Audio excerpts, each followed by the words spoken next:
And now, a Scared for Reals Extra. Hey, it's Chris O'Neill. And Adam Perry.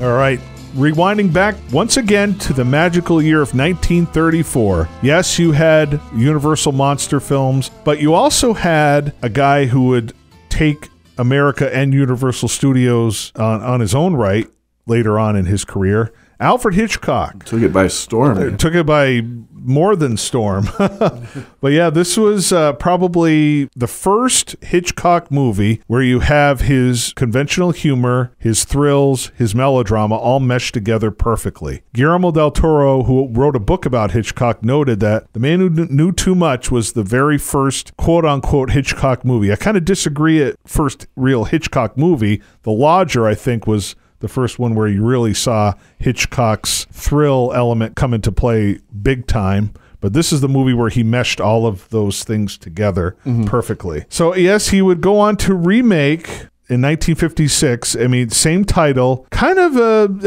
there's significant different plot and scripts, but you've got a couple, kidnapped child, both of those remain in play in both versions. But instead of James Stewart and Doris Day, you have a British couple, and they're on a trip to Switzerland this time. Apparently, the wife is a sharpshooter.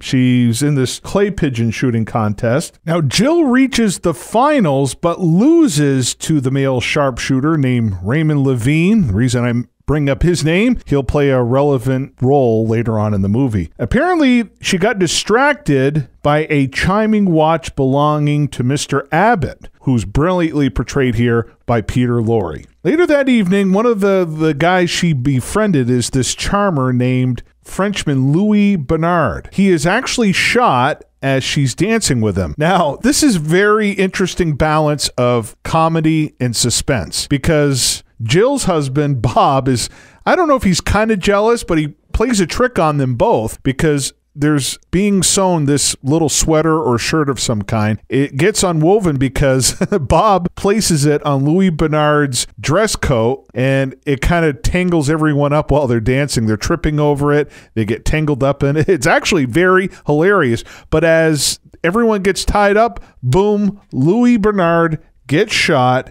But before he dies, he tells Jill where to find a note intended for the British consul. This is where the spy stuff comes into play. She, in turn, tells her husband, Bob. Bob reads the note, which warns of a planned international crime.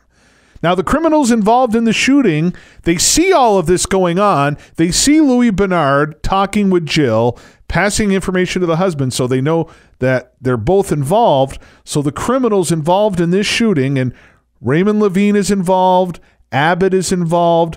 They threaten and try to kill Betty. Betty's their little girl. She gets kidnapped, and they threaten to kill her if they tell anyone what they know. So that means Bob and Jill Lawrence are both kind of left up to their own devices.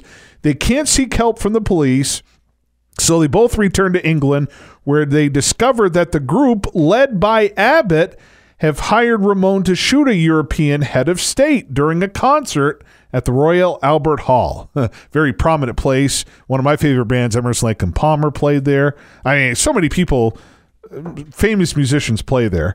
But Jill attends the concert. She sneaks in there and throws Ramon's aim off by screaming at the crucial moment. Now, Ramon's the one that beat her in that clay pigeon shooting contest. So all of this investigating, deep diving into this spy world, apparently Abbott is part of this sun worshipping cult. Another cult. Another cult. We were just talking about the Black Cat, first time Satan worship cults that were introduced in a movie. Again, I don't know how prominent in British cinema where there were cults and stuff, but clearly they went a little safer. Instead of Satanism, they went with the sun. The sun worshipping cult. So obviously Jill is not there, but Bob had entered the temple searching for his daughter, and both are being held prisoner because he brings his friend along with him, and they're both being held prisoner in the adjoining house. So the police surround the building, and a gunfight ensues, and of course the criminals hold out until their ammunition runs low, and most of them have been killed. So the child is able to climb up onto the roof. Now, this is not the first time where heights play a factor in Hitchcock's climaxes. You think? And it won't be the last. You could kind of tell that Hitchcock had a thing with heights. Yeah. Maybe he was afraid himself. So the way he filmed scenarios that involve heights, that he might have been afraid, and you're kind of afraid along with him. You know? Right. Yeah. But it's pretty intense. Even a movie 90 years old, you have a guy trying to get a girl that's kidnapped on the roof. He's trying to kill her.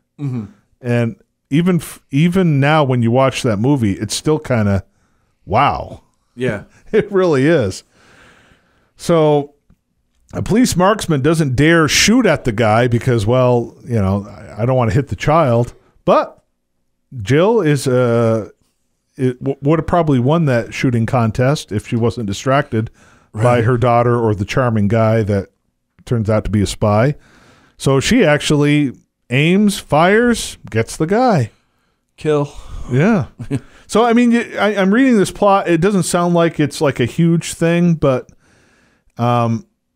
there's a lot going on, and the way Hitchcock presents it, it's like something you've never seen before. And afterwards, Abbott, who, again, Peter Lorre plays Abbott, the head guy of the sun-worshipping cult, and the guy who's trying to... You don't really ever get to know the reason why they want to bring down this politician. But he must be shot, and must be. Has to be. Yeah, has to be shot. So the Abbott, who's the criminal mastermind behind all of this, is hiding inside, but he is betrayed by the chiming of his watch. So, well, he shoots himself. You don't see him, but you see him drop, and you see the smoke. Yeah. So that's how the movie ends. That wouldn't be the end of Hitchcock, that's for sure. I mean, he would. That was the film that really. He had a lot of, I wouldn't say duds, but unsuccessful films. Yeah. You know, Lodger was kind of successful, but he actually did a lot of romance films. He did a boxing film, all in the late 20s, early 30s. Right. And none of them were really successful until this one. It's very interesting. Apparently, before switching to this project, Hitchcock was supposed to be working on this movie called Roadhouse. It was handed over to someone else. So the film started when Hitchcock teamed up with this writer named Charles Bennett. They tried to adapt a Bulldog Drummond story created by H.C. McNeely under his pen name Sapper. So there's a group of novels, and apparently Hitchcock and Charles Bennett were trying to make one of his novels, okay? One of them involved international conspiracies and the kidnapping of a baby. It was called Bulldog Drummond's Baby. So the deal for this adaptation fell through, though, and the frame of the plot was definitely, as you know, reused for this movie. So there you have it. Bennett claimed that D.B. Wyndham Lewis was the one who'd been hired to write some of the dialogue that was never used. Provided none of the story, though, but he did get the credit because I guess some of the basic plots were still there. But now, this was not Peter Lorre's first English-speaking film. If you remember the multiple language version of M, he was still unable to speak English. And I don't know if you know this, but he did flee Nazi Germany himself, just like Conrad Veidt did. Oh, wow. Yeah, he fled. He wanted to get the hell out of there. Good for him. Yeah. Some of the key things here, I mean, it's just amazing. Like, they're actors. They're brilliant. Like Bela Lugosi, Peter Lorre, Conrad Veidt had a hard time with English, but they learned it phonetically. But the way they learned it and the way it's presented in the film, it's like they know how to speak it. But Yeah. I mean, it's... Lugosi I think he could eventually speak it, but it's still not very well. And Well, yeah, I've heard interviews with his son, Bela Jr., say multiple times that he could speak English, but he always thought and interpreted in his home language. And Karloff even said that himself. He thinks one of the biggest reasons why Lugosi's career, as great as it was, petered out and faltered after Dracula. Lugosi just didn't quite understand the English language. It's unfortunate. Peter Lorre, he wasn't too old when he died. I'm looking at his filmography here. Yeah, he was 59. Fairly young, yeah. He had gallbladder problems, though, and Yeah. a lot of issues with that, and just too bad. So many memorable sequences that you've seen other filmmakers try. You know, the dentist scene, remember that? Oh, yeah. Oh, my gosh. I do remember the dentist scene.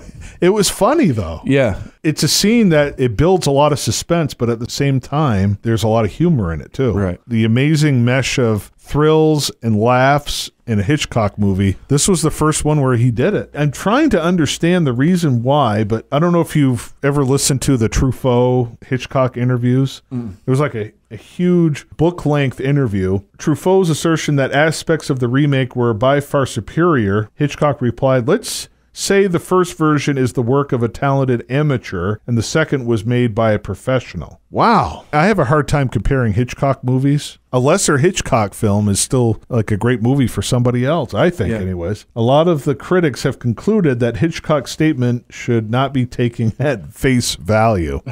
A lot of people prefer the 1934 Man Who Knew Too Much to the 1956 version. The 1956 version is like a half an hour longer. Actually, it's like 40-something minutes longer. So it's fleshed out way more. And he builds the suspense, you know, around Doris Day singing Que Sera, Sera, which won an Oscar. Right. One of the few Hitchcock films that actually won Oscars. Rebecca, that one, and maybe Suspicion. Very few Hitchcock movies win Oscars. There was a lot more stuff going on in the 1956 Man Who Knew Too Much. Right. There was some good stuff in there, but I always seem to gravitate more to the 1934 Man Who Knew Too Much. It's just more tight. It's more focused. Still has all of the whimsical comedy bits and all of the suspense, but they're both really awesome movies. I don't really want to choose one over the other. I love them both. I mean, obviously, watching The Man Who Knew Too Much in nice, beautiful VistaVision 4K, fully restored, is very easy on the eyes. But, I mean, that black and white that Criterion restored, I mean, let's face it. You look at the home video history for the 1934 version of The Man Who Knew Too Much. It's been bootlegged so much on home video. You saw a version that was just kind of... Yeah, it was very cloudy, very grainy, very... Yes.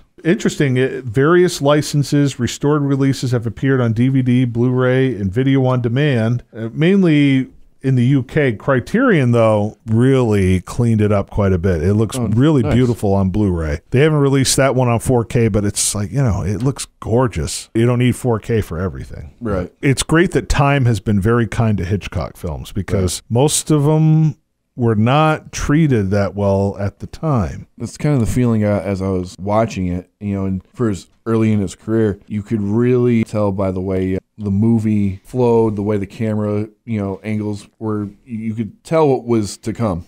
Right. You know, again, for 1934 to have that really unique visual Hitchcock, what became Hitchcockian style is really cool to watch and really cool to see that before he became Hitchcock, as we know him, to see that was all there brewing and building. And like I said, it's fun to see and then know what it became.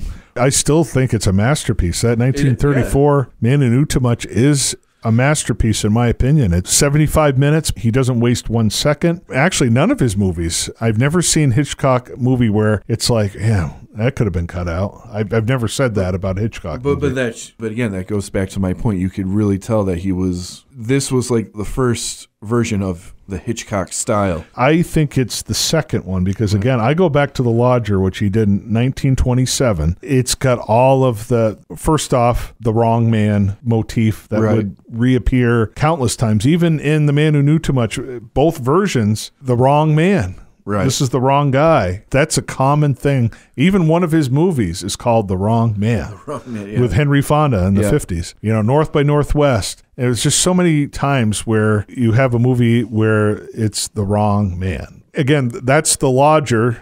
You know, you think he's Jack the Ripper, but is he? That's a question. And the atmosphere, the use of fog is just amazing. It's actually The Lodger, The Story of London Fog, I believe is the complete title. Oh, really? But yeah, I think The Lodger is the first true Hitchcock film. But as I said, I do agree with Del Toro that this is the very first Hitchcock movie where we get the blend of comedy, suspense, action, melodrama meshed together. Even though Hitchcock doesn't think, I mean, we're all our worst critics, so Hitchcock probably critiqued himself quite harshly, I would say, but this was the first time where all of those motifs, the comedy, the melodrama, the action, the thrills, suspense, all of that played and meshed together perfectly. Yeah, it was the first movie where he was, allowed himself, or a studio allowed him just to go do what he needed to do and be creative with it. And that's the thing. I think there was a producer, if I remember correctly, by watching one of the documentaries, they didn't want Hitchcock for this movie at first. Gaumont British was the name of the company. It was his most successful. He did have a lot of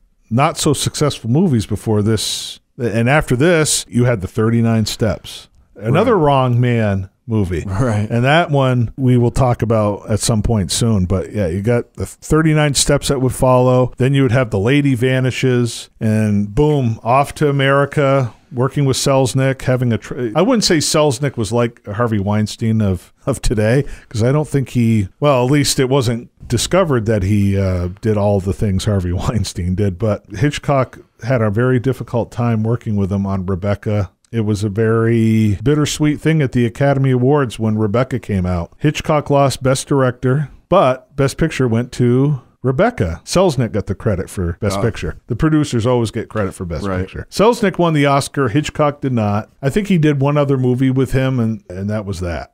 He had a really difficult time with Selznick, but Rebecca's another. I mean, when someone like asks me, what is my favorite Hitchcock movie? It's like, well, if I say Psycho, then I'm forgetting about Vertigo in the 50s and, Strangers on a Train. And I'm also forgetting about The Birds, Marnie, and then, the 1940s with Rebecca, Suspicion, and, the Notorious. And then I'm forgetting about all his 30s movies, and then The Lodger in the 20s. So it's like I can't tell you which favorite Hitchcock movie. My reply, whatever Hitchcock movie I'm watching at the time. That's my favorite.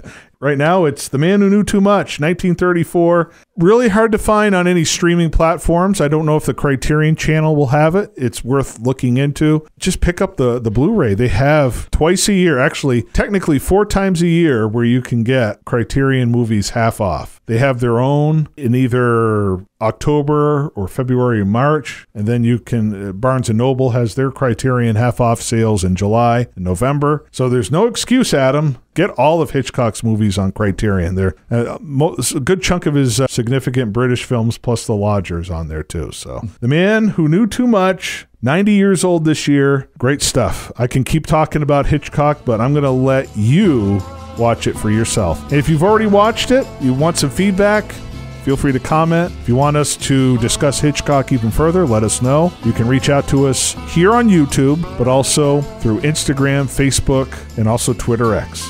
We'll see you next time on Scared for Reals.